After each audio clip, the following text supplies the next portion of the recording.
Hello, good morning, everybody. How are we doing? We all right? Good. It's really nice to see you. Thank you very much for making it to this session this morning from Screen to Stage, where we're going to speak to some industry professionals about how you might transition something that's a well-known IP on the screen into a much-loved live event or theatrical performance, and get some hints and tips from people who've done it, both performers and producers, and we'll take it from there. There'll be an opportunity for questions at the end as well, so if you've got any burning questions, keep them for the moment, but at the end we'll try and get through as many as we can. For those who don't know me, my name is Kieran. I work with a guy called Andrew, and we're a theatre company, or we're a theatre company called The Black Sheep, and we now predominantly work as screenwriters. But one of the things we did recently was take the Danger Mouse cartoon series and we turned that into a live show for Butlins, which was a great experience and really helped us learn more about how you might transition something that people love already into something that they're going to love even more when they get up close and personal with it. I also became a dad when I was 17, so I have a lot of experience of watching children's IP. When all of my friends were off to the Royal Court to watch Sarah Kane or Mark Ravenhill, I was watching Barney the Big Purple Dinosaur. For those of you who remember him, a character who apparently loved us as much as we loved him, whether we wanted him to love us or not. So, in a way, very much like a Sarah Kane play. But he did it on ice. So, you know, kudos to the Big P. So we've got a great panel here. We're going to meet them quickly, and then we'll get into a bit more depth about what they've done, and then we'll open up the floor a bit more as we go. So at the far end down here, we've got Mark Thompson from the imaginatively named Mark Thompson Productions. It's lovely to see you. We've got Helena Mitchell here, who is a performer currently working in Bluey's big play, performing as Chili. And here we have Nathan Brine, who is a amazing director of live stage productions at the Path Entertainment Group, whose most recent show, well, it's not really a show, experience is the Paddington Bear Experience, which we'll find out a bit more about. So, Mark, let's start with you. Well, actually, no, before we start, we wanted to do something where we reminded ourselves why we like taking things into live theatre environments, meeting the audience. What do you feel like when you're in the theatre? Every feeling in the world. So, bless her. Not one of my children or one of our children, but we let that parent back out once she'd said that. No, that was Harmony, and she obviously loves live theatre, which is, I think, one of the reasons we're all here and one of the reasons why we all enjoy what we do. Whether we're making content for screen or stage, it's about that audience that we really want to bring. So we're going to meet Mark Thompson first. So before we do, should we have a look at your real Mark? Some of the things Mark does. Get comfortable. Milkshake is going on holiday. In Milkshake Live, Milkshake on Holiday. I'm so excited! Where your favourite milkshake characters will sing and dance their way across the UK in a brand new live show. Do you want to come on holiday with us? It was amazing. I love Milkshake Live. I liked it when we were singing and dancing. For more information, visit milkshake.tv/milkshake live. It's time for Ministry of Science.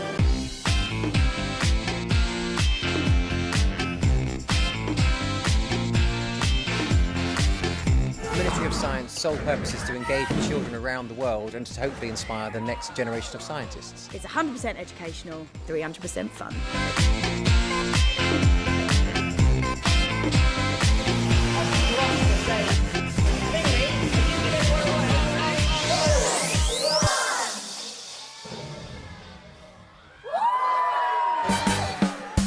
If you want to come on an adventure with us, then copy out adventure moves. Ready? Scout left, scout right, exploring far and near. Trail up, trail down, give an adventure cheer. And again, scout left, scout right, exploring far and near.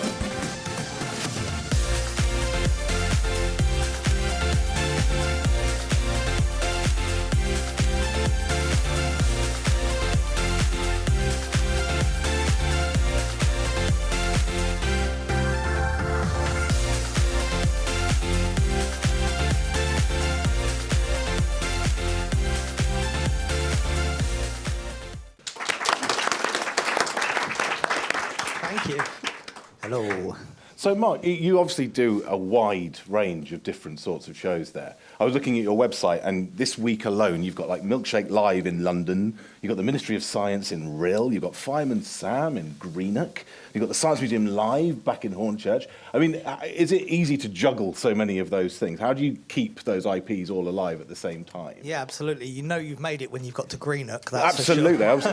I was thinking about Rill, to be honest. As the Michael Aspel moment there just showed. We're doing about 270 venues this year, which is quite significant. Next year we're actually at 500 across all the products that we've got and that are coming on board. So it's quite diverse. Yeah, and is the demand growing for that kind of work? I mean, obviously, if it's gone up from this year to next year, is there a big demand for young audiences to go in and see these shows live? Yeah, absolutely. I think it's important as well. It's important because it gives children their first kind of insight into the live experience, and particularly with our preschool stuff and our milkshake stuff, it's a chance for them to get up close and personal with their heroes. Yeah, when you're working with something like, say, Fireman Sam. What's the process? Do they approach you and go, we would like you to think about taking that show on tour live? Or do you see that as an IP that's ripe for that kind of development? Yeah, so Fireman Sam actually approached us, but my history with Fireman Sam was through Milkshake. So I've produced Milkshake sort of on and off for about 18 years. So I've had a long, long time with that. And Fireman Sam was one of the characters within the live show. And then we were approached by Mattel and they said, we think that there's a solo show here. What do you think? I said, well, we love Fireman Sam. Get rolled to the ground, call the fire brigade. And how much input do they have in that process? If Mattel approach you and say, we would really like to take Fireman Sam out, do they go, and we'll see you in 6 months? Or is there a little bit more to it than that? No, absolutely. We're both Mattel and also Paramount. We work quite closely with them to ensure that what we're delivering fits within the remit of their world, their brand, because we want that to represent what the brand stands for. Yeah. So are they involved, like, from the very beginning? Are they involved in the scripting? Are they involved in the stage creation? Are they involved in the character designs of the costumes you use? Yeah, all of the above, really. So we'll do it at our end, but it'll go through an approvals process with them. So they'll approve it at every stage to make sure that it fits. Amazing. You've also started working with museums recently. The Science Museum, and I hear the Natural History Museum as well. You're going to be taking their brand out live as well. How does that work for them? Is that something that they approach you for as well? Or have you gone, actually, you know what, we can tie into that? Yeah, no, so STEM has been a passion of mine for years and years because I think there's a real opportunity to use our platforms to teach children. And I'd looked at a lot of the science shows that were out there, and they tend to focus solely on the sort of educational aspect of it. But in doing so, it wasn't the most engaging. It felt like children were actually still in the classroom or still in school. So I thought there's a real opportunity there to create something that delivers the education, but actually introduces it in a much more fun way.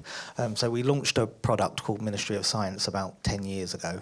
And that started as a one-off event in Northern Ireland at a festival, and last year took over sole occupancy of the Savoy Theatre in the West End. And now it's doing about 90 venues a year. It does cruise ships, and it's got franchises in the Middle East, Far East, Australia, all over. But from doing that and the success of that, I actually I approached the Science Museum and said, look, this is what we've done. Let us look at how we can help you with your outreach, because they had quite a big outreach team that was very small in that, it would go into towns and it would go into schools and do about 60 people, and we can walk into a theatre and do 2,000 people in a single night. So we worked with them to develop that model, and that's how Science Museum Live come about. And then the Natural History Museum, again, I went and knocked on their door and said, hello, I'm working with your neighbour. What can we do? So next year we're launching the Natural History Museum Presents Dinosaurs Live, and that's a kind of a full-scale dinosaur show. And then I'm going to go after the V&A and tick the box. Can I have some porcelain? Yeah. play Monopoly and build a hotel. Yeah. I own this town. So in terms of when it comes to working with the museum, are they seeing that as an educational outreach program more than a commercial thing, or is it a bit of both? It's a bit of both. I mean, the commercial side of theatre comes eventually, but it doesn't come initially. I mean, you have to build that brand, and Ministry of Science took us 10 years to sort of get it to where it is now. So for them, it's predominantly about numbers and people and the amount of people we can actually get through, which helps them with wider funding documents and merchandise. And actually it's 360 because we show a little video about the museum and people go, oh yeah, I remember how great that experience is.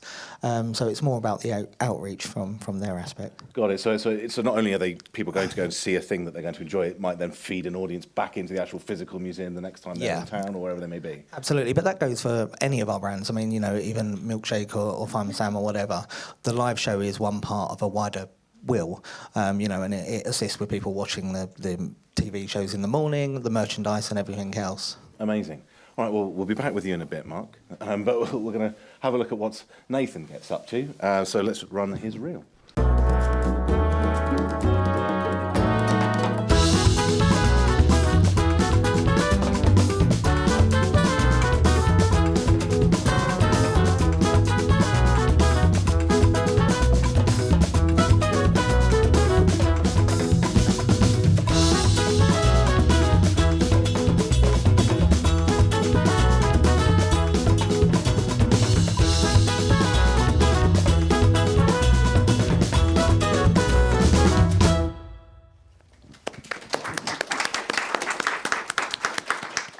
Lovely to see you enjoying your own product there, Nathan. It's always good. So obviously that's a new experience, isn't it? When did that happen? We opened 6 weeks ago, so we've amazing. been trading for 6 weeks in a permanent location on London's South Bank at County Hall, and yeah, it's going really well, which is good. Positive story. I'm surprised. I mean, it sounds brilliant. So how long has it taken you to get from the point of, let's do a live experience of Paddington, to 6 weeks ago opening the doors and going, here they are? I think initial conversations with the Copyrights Group and Studio Canal around the IP probably started 2 years ago, maybe 3, in terms of the first sort of idea that we as a company wanted to look at doing something with the brand. We didn't necessarily know what that was. We were just like, it's a phenomenal brand. We would love to be a part of the sort of brand expansion, I guess, and take it into a world it hadn't been in yet, meaning live. But we didn't necessarily know that it would be a 26,000 square foot, 70-minute narrative-driven walk-through attraction in a Grade 2 star listed building.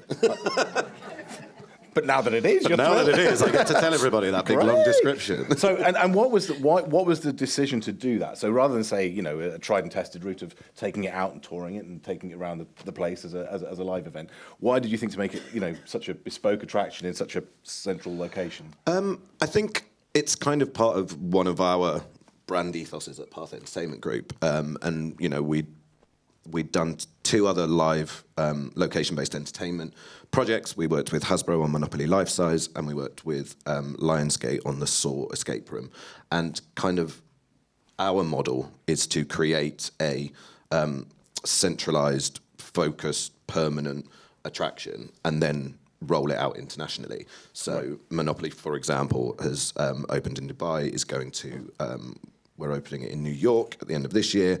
Saw has also done some work in the Middle East, and again, continually rolling it out. So when looking at, to me, Paddington is London, and London is Paddington. So to make that flagship, centralised, permanent attraction felt more right for the brand, to be honest, rather than, taking what would essentially need to be a much smaller package around the country. Yeah, and do you think that gives it more impact in it's not like an expanding area, but it's not adding to another touring theatre on a Saturday or Sunday. It's something else. No, definitely, and I think it felt really important to us that the experience and it being an experience and not a stage show had a home, a permanent home, and the location could not be more perfect in terms of, we looked at many locations, and whilst County Hall is incredible, it comes with a lot of challenges, but I think it was a moment when some of the team walked out of what is now the entrance and exit to our experience, looked up opposite Big Ben and looked on their phone and went, this was one of the film posters. Like, Paddington was sat here on this film poster, and it kind of just felt weirdly a bit like Destiny. Fantastic. So that was the Paddington experience. You also had some work on SpongeBob the Musical, which I think is another interesting one because we've talked about some of the preschool and the younger. I know Paddington kind of is cross-generational, but SpongeBob feels like it's going to be a very different sort of dynamic to, say, the Fireman Sams and the Blueies and the Paddingtons. How did you approach something like that? So that was a much more sort of traditional model in the sense that the rights exist in the stage play. It was a Broadway huge scale stage play, and successful on Broadway, got multi-Tony nominations, and that was just a much more traditional live stage model where we presented a case to apply for the rights, got the rights, and then toured it. SpongeBob was amazing. It's an incredible show, but it's big, and I'm sure Mark will tell you things cost money, and a lot of money, and the hardest thing with any children's or family-focused product is the price point, because we're all, every one of us knows about the cost of living and blah, blah, blah. So how do you pitch it? And then when you take on a title which probably demands a lower average ticket price because of the nature of the audience, it's always that challenge of how do you then still also keep it as big as possible, and that's why the work that Mark does is incredible. SpongeBob we made huge, and then realised very quickly that people didn't really want to pay huge money for it because it's tough. So it was, we were very, very proud of the show. The show was brilliant. It did its entire tour, but it struggled. It really struggled in terms of sales. Yeah. But how do you decide how to pitch something like a SpongeBob? Because obviously it's still on, my kids still enjoy it, but then there's a new generation,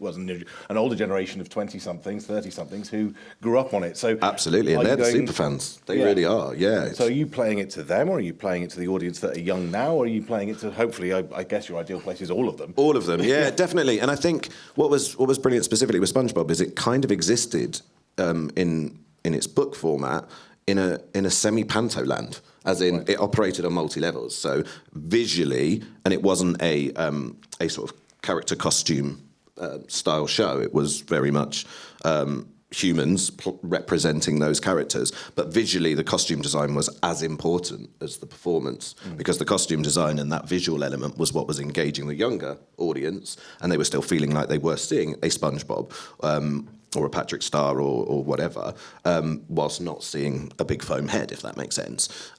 Whereas then the book and its comedy, and I think where SpongeBob is genius, is it really does exist in that the jokes go over the kids' heads, but the parents are finding it really funny. Yeah, amazing. Brilliant. Well, thanks for that, Nathan. We'll come back to you. Helena, we'd love to hear from your perspective. But before we do, let's just have a look at what you've been up to.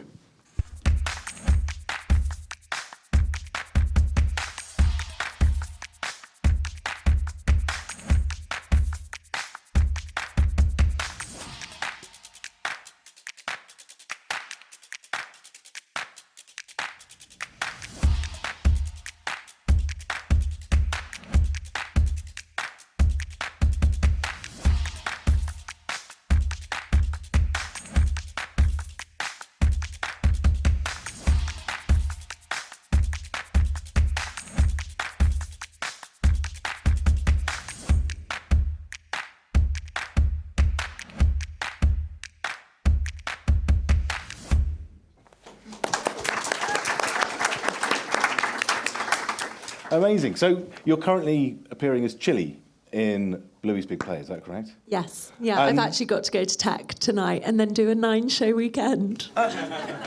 Brilliant. Am I tired? Yes. Yeah. Well, I was worried, but this is actually a bit of a lie-in for you, isn't it? You're normally at 10 o'clock on the stage. Oh, away we go. It's normally at 8 a.m, get in, 10 a.m, 2,000 kids screaming at you. Brilliant. So this is lovely. Yeah. So in terms of what you, because as an actress and performer and voiceover artist, you can choose your hand to find wherever you... What is it about this particular style of theatre and this particular type of theatre that you really enjoy and engage with? What does it bring you to it? Well, first of all, I'm unhealthily obsessed with children's media. That's good. I just love everything about it. It's something that... I grew up in a household where it's just me and my brother.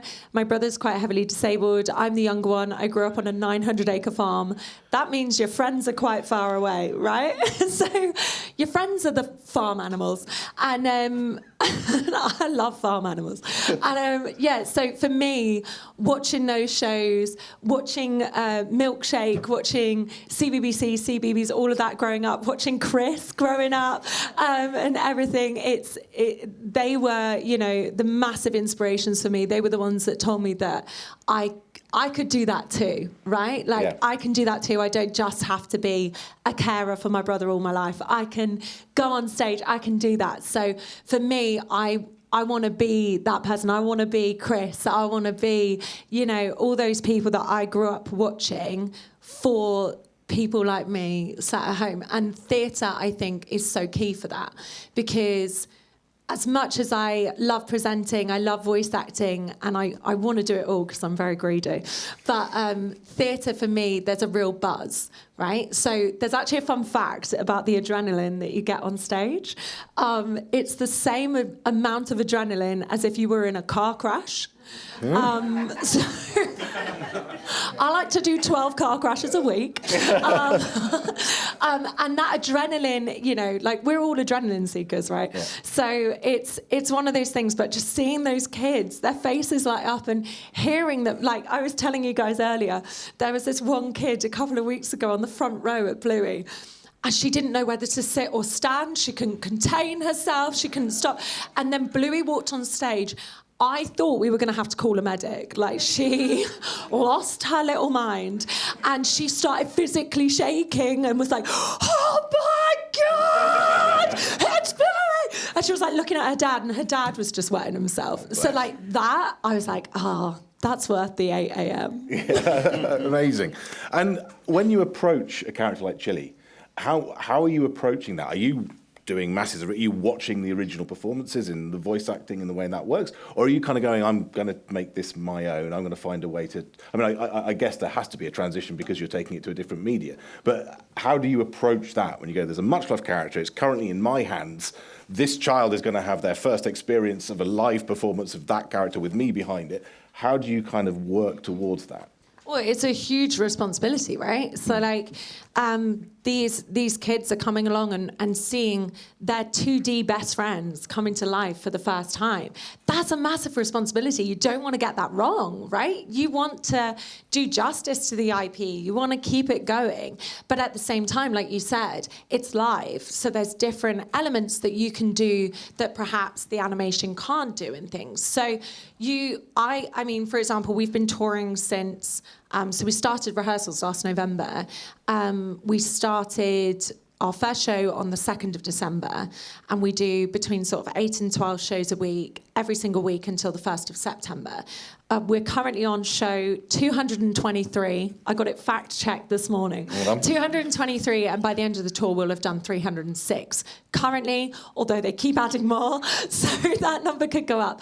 But it's one of those things where you have to keep looking at it because you don't want to get complacent, right? And Chinese whispers, it's a big thing with Milkshake as well. When I was I did Milkshake as well. I did the live show of Milkshake. And I kept watching the shows every morning before I went on stage. I still watch Bluey all the time. I think it's so important because you can bring another layer. You can bring more depth to it. The blocking is all the same. The intention is all the same. Everything is still the same, but there's layers of little moments. Like for Chili, I love adding in an eye roll with Dad. I just add in a little, but it's not a, oh my gosh, Dad. It's loving, and just bringing those tiny little moments that 90% of the audience probably won't even realise. But for those 10% of kids that are watching you in that moment, they go, that's Chili. Or they go, that's Noddy, that's Shimmer and Shine, right? So it's about maintaining that responsibility, not getting complacent, continually watching the show, continually developing and being better as you go. Amazing. And obviously when you're on that kind of 9 car crashes a week, a different city every night. Where shall I crash tonight? How can producers, now that they're here and can't leave, how can they help you make that better? Because obviously everyone wants to kind of ring-fence the IP. Everyone wants to ring-fence that first experience, make it special for the audience who are there to see it for the very first time, or maybe the 15th time. But either way, you want them to go, this was my experience and I loved it.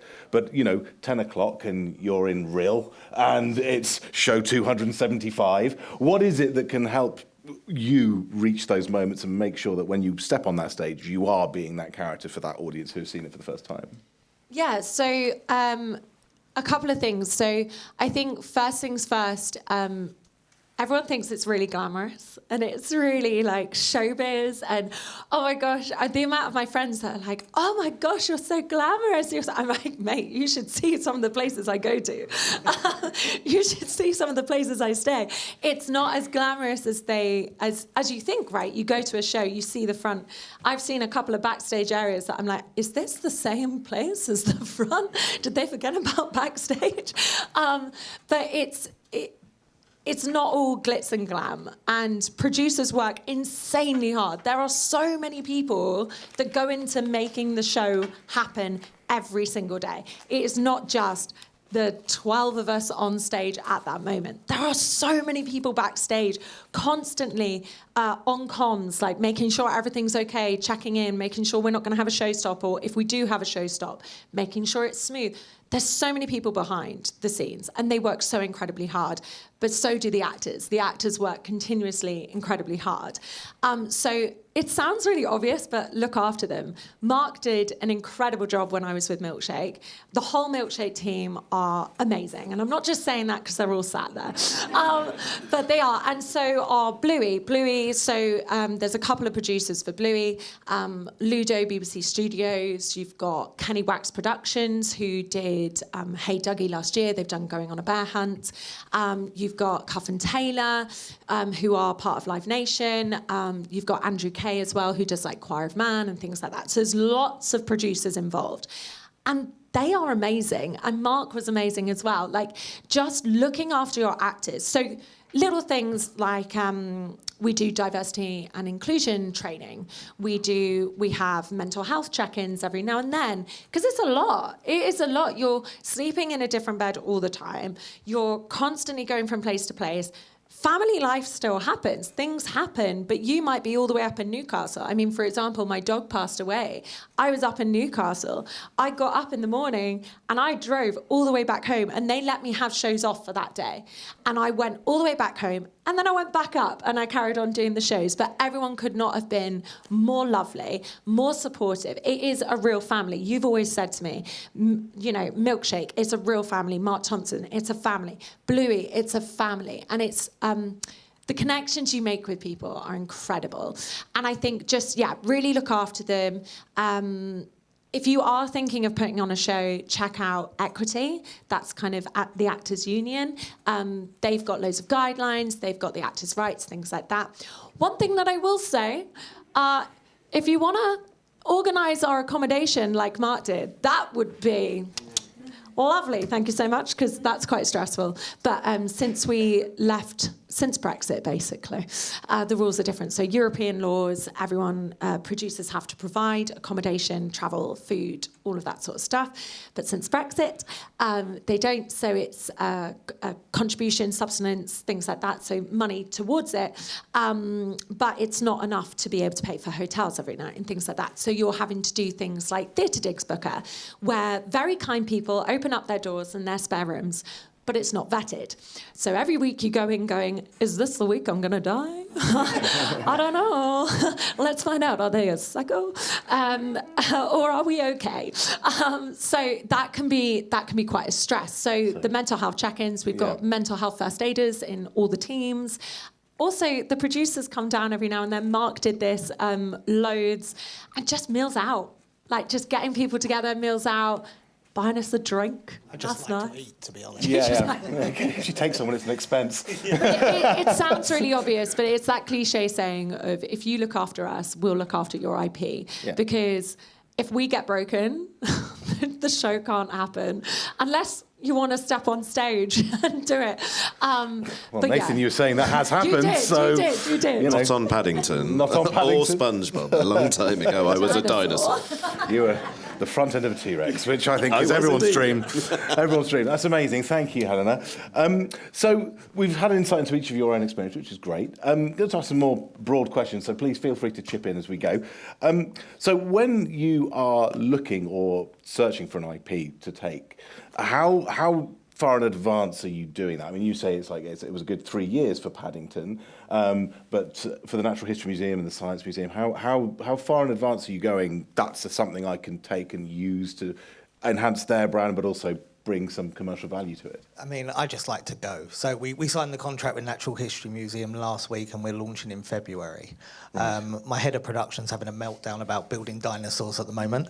But it's, theatres are booking from about 18 months out.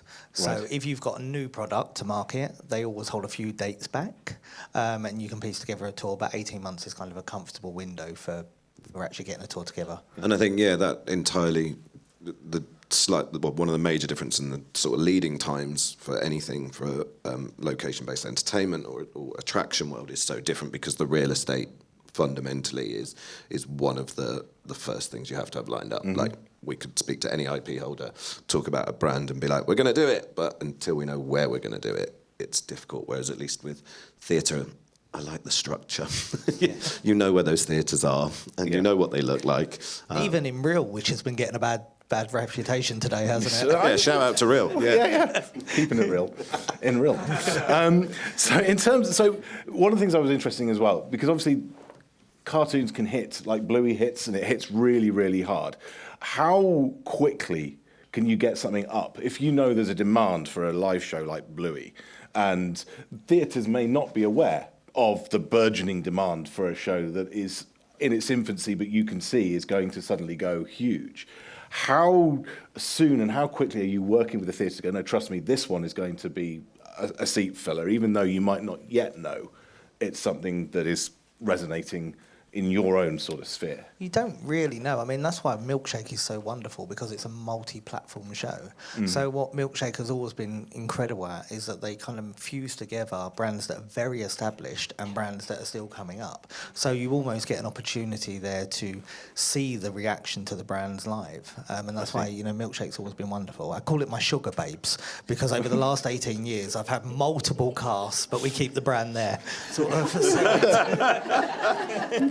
I really wondered where you were going with it. Yeah. I saw the Sugar Babes in Warrington last year, and they were neither sugary nor baby anymore. I would argue, gorgeous, lovely ladies, but the name is great. Yeah. I think they're in Real next week. Yeah, they're playing Real next week. But something like Paddington, obviously, it's got a heritage that goes. There's been a resurgence over the last sort of 6-7 years since the movie. Yeah. But it's had an appeal long before that for multiple generations. Yeah. So before you are going to go into something like a massive investment in City Hall, how sure do you have to be? How sure are you going to go that Paddington is the one that is going to do it over, say, another show that may be going? I think we as producers have to be outwardly 100% positive, right? Mainly to get investment. Inwardly, again, like Mark said, you're never sure. Like, the real beauty of Paddington is its longevity and the way that I think the brand has been incredibly well managed in terms of all of its different iterations. And it is so multi-generational. And what's beautiful in the opening 6 weeks that we've been operating is seeing that multi-generational family setup come and experience the experience together. And that might be that the grandparents were huge fans of the Michael Bond books originally, and then there was the stop animation, and now there's the animated TV series, and then you've got the film franchise.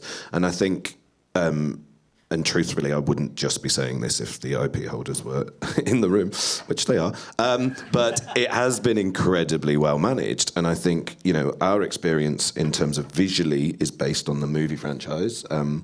And I think when those movies came, they brought Paddington back front and centre to everybody. And it was done so well and really intelligently, from everything to do with the casting of it, where they didn't go necessarily Hollywood, whoa, all glitz and glamour. It was like real theatrical royalty as well as screen royalty in all of those iconic roles. And it's really allowed it to have its moment again, and then I mean, stick a bear with the Queen and you're fine, right? Yeah, absolutely, absolutely. And we've been hearing a lot about technology and Roblox and YouTube and new ways of bringing brands to the front and centre of where children are going to access them. How important do you think is theatre and live events in that mix? Because I think there's a lot of run towards the new. And I know the theatre events that you are part of and produce have massive technology involved. But it's still kind of going back to the very traditional storytelling, audience theatre. How important is that? Yeah, go for it, Eleanor. I actually have a quote from a kid, so I can't take credit for this, but we heard it over the comms when we were performing in South Bank Centre, Royal Festival Hall, and it melted. We were all in tears. We just finished a show, and it was the third show of the day, and then we heard over the comms this little kid go, "Oh, Mum, that was so much better than the telly." And we just thought, yes, get in there. And I just think that theatre has such a place, right? It's like there's that connection, there's that emotion, there's that live buzz that we get from being here at CMC.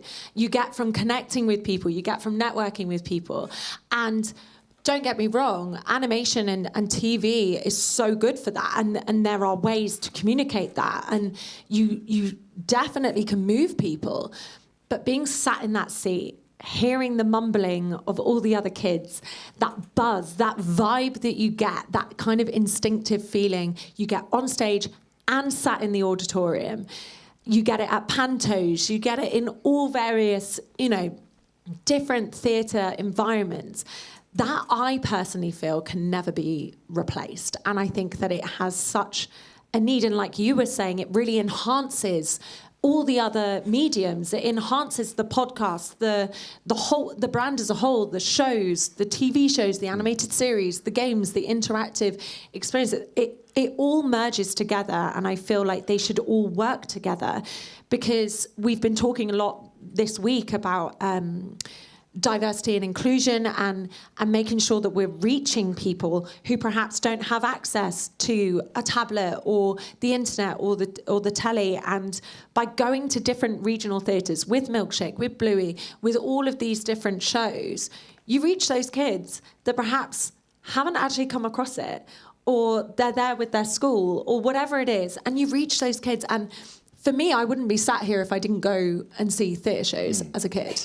It was that plus the telly that really sparked all of that for me. So I think it's so important. And for the brands, what are they getting that say they're not going to get from a YouTube presence or a Roblox presence? What is a theatrical presence or a live presence giving a brand that they're not going to get from any of the other places that they might find? I think, just touching on that, if the last few years have taught us anything, is about how important shared experience is. And what the live shows do is give children the opportunity again to be children. And it's really, really lovely when you see, particularly at Milkshake and when the kids will actually interact with each other.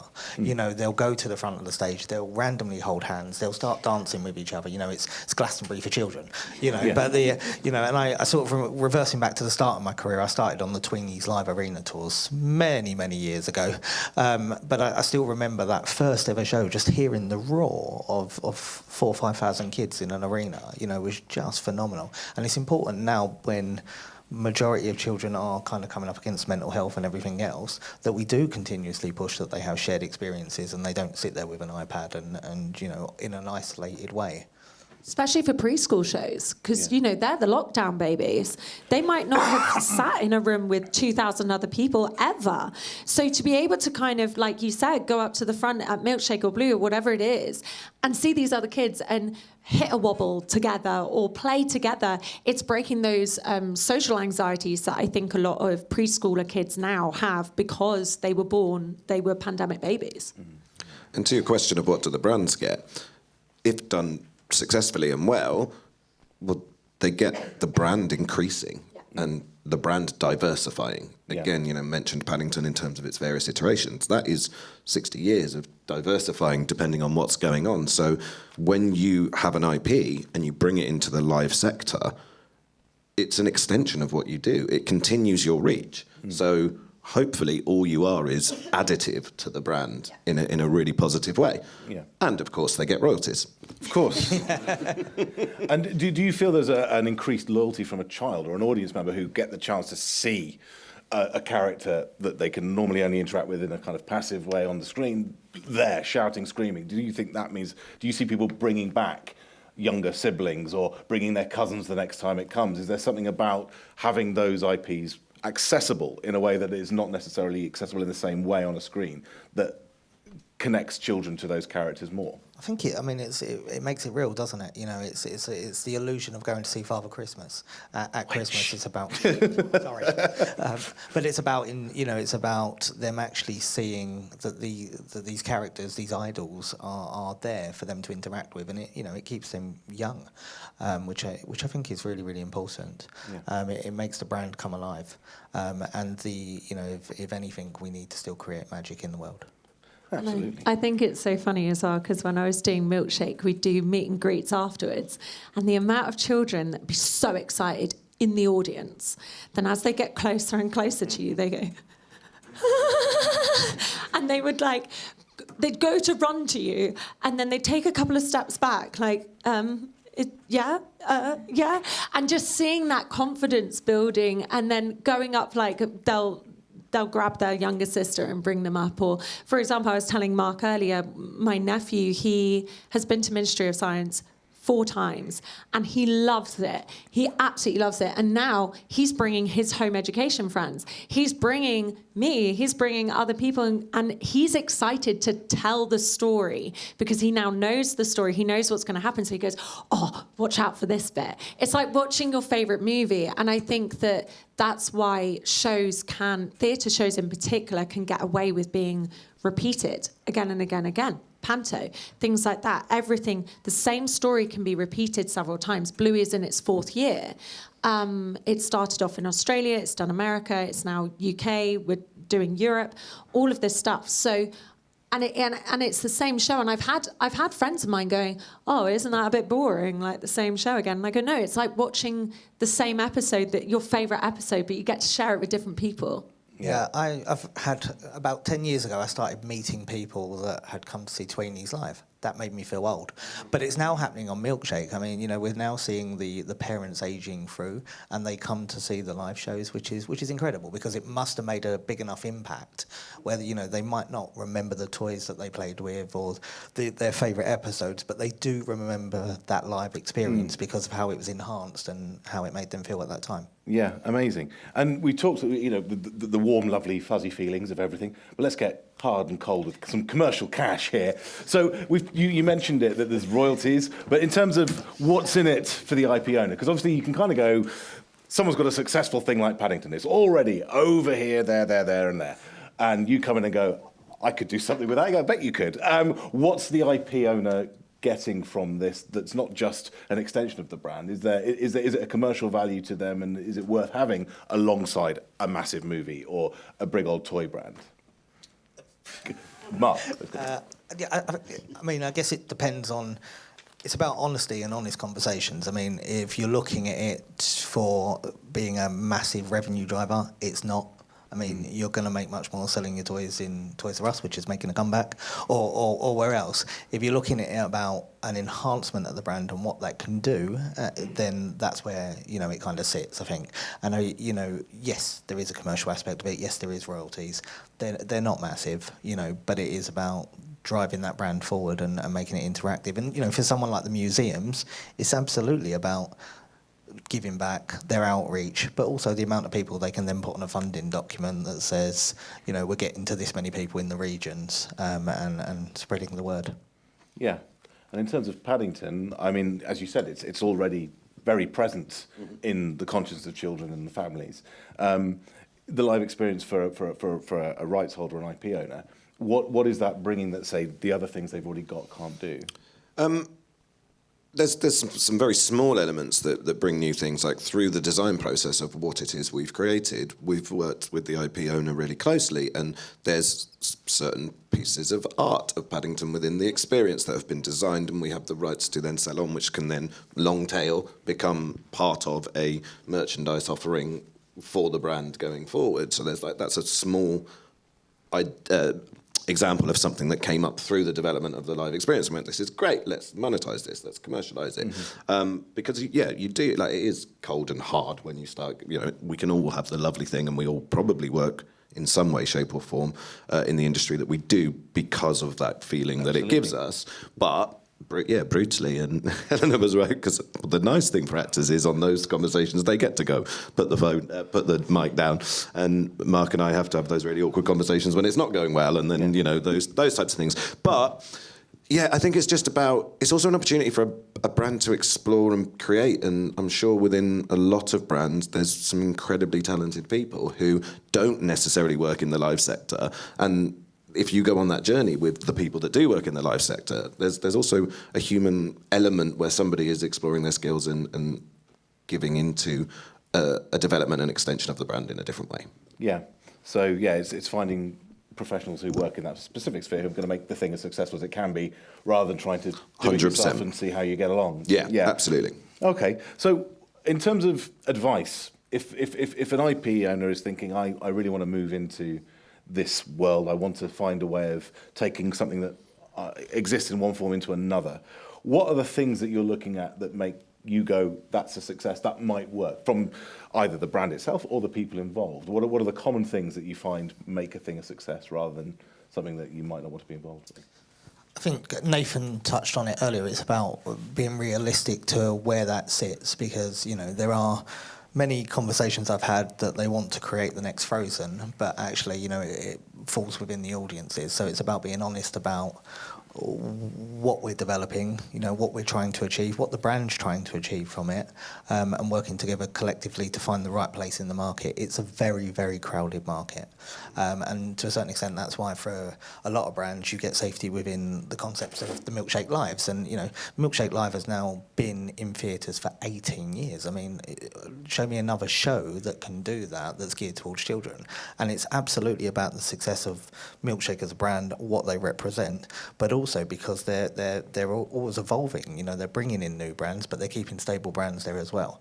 And that's why I think the success is about testing it, being realistic, and not going straight for the big show, because it will close. I mean, that's the realism of it. Yeah, and I think you're right, Mark, in terms of it's kind of like knowing the lane that you're attempting to drive into, right? Like, you could have and by the way, that's not always directly related to the reach of an IP. Like, because it's a huge IP does not equal needs to be arena size 2,000 seat theatre show. Do you know what I mean? Like, it because its reach is big, do the right thing, in my opinion, creatively and artistically for the IP. So not everything has to be massive, because as we spoke about and touched on multiple times today, like, that introduction into live shared experience for children is massively important. And sometimes that could be going to the Beck Theatre in Hayes and potentially being one audience member.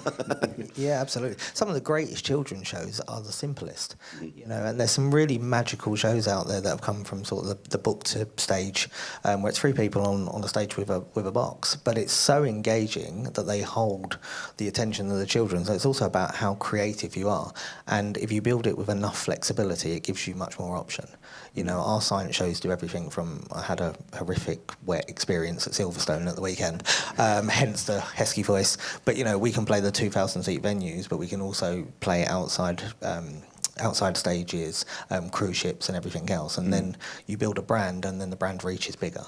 Yeah. But I think that's where you need to get the right people on board, right? From backstage to on stage as well, and getting people that not only have experience and know what they're doing, especially if you're an IP that has never ventured into this before.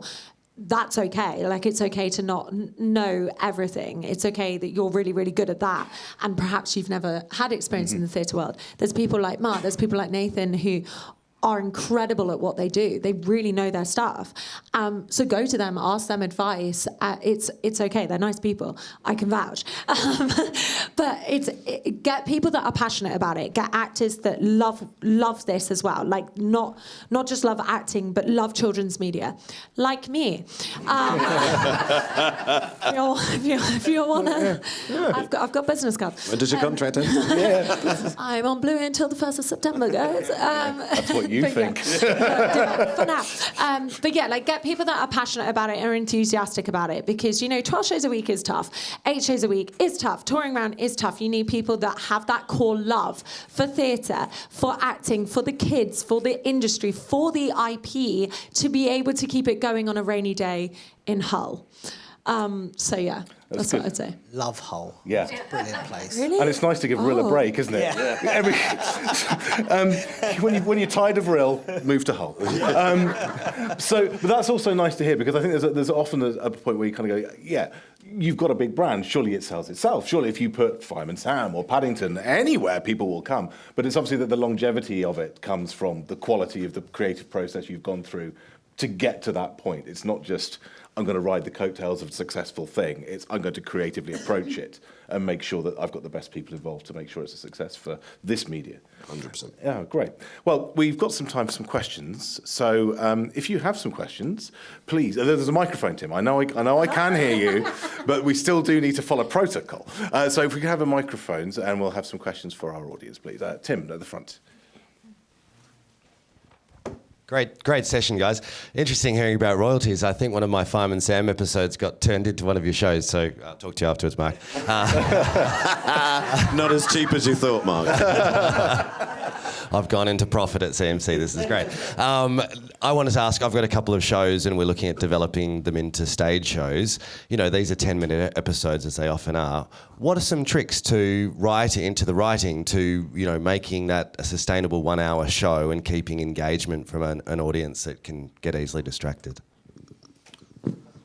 Yeah, very good. Very good. In my opinion, I guess it's make a decision early on about what you want it to be, in terms of, is it a 10-minute episode trying to extend over 60 minutes, or is it just fitting within the world of the brand, and therefore there's an entirely different story that can take longer? Because it does give you that opportunity to actually go further with a storyline than a 10-minute episode can, because you've got 10 minutes, right? So I think it's make that decision early on about what it is you want to do, and then,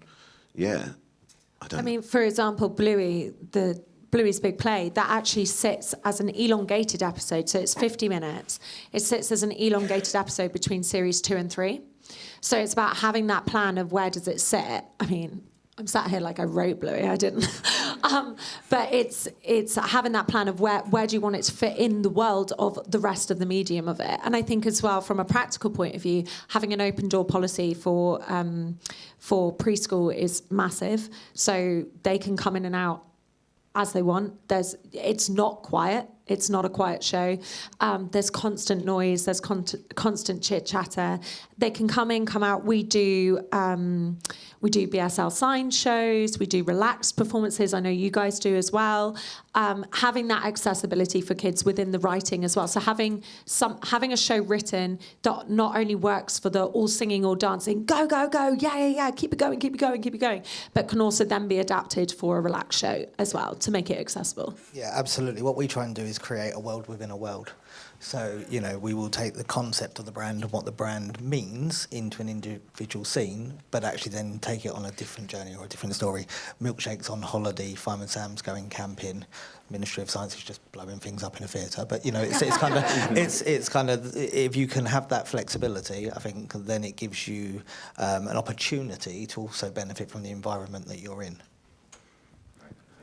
Brilliant. Does anybody else have a question they would like to ask? Here in the middle. Hiya, that was amazing, by the way. Thank you.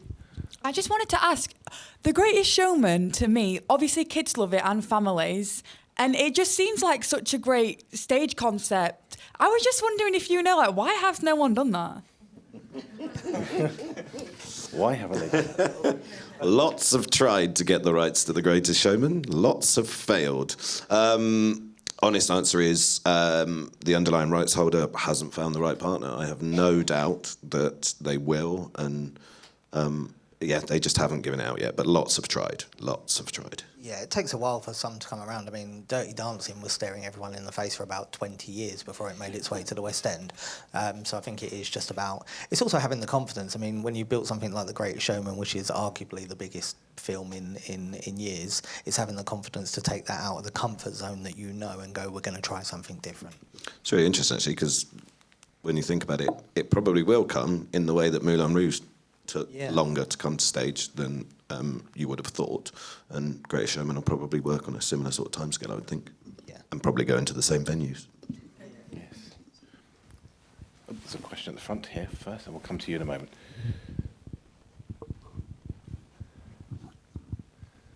Hi, thank you all very much. I mean, the impact and the importance of the live experience and shared experience for kids, I think you all sold brilliantly. And we've talked a lot in the last couple of days about funding for animation and for kids' content across audiovisual media.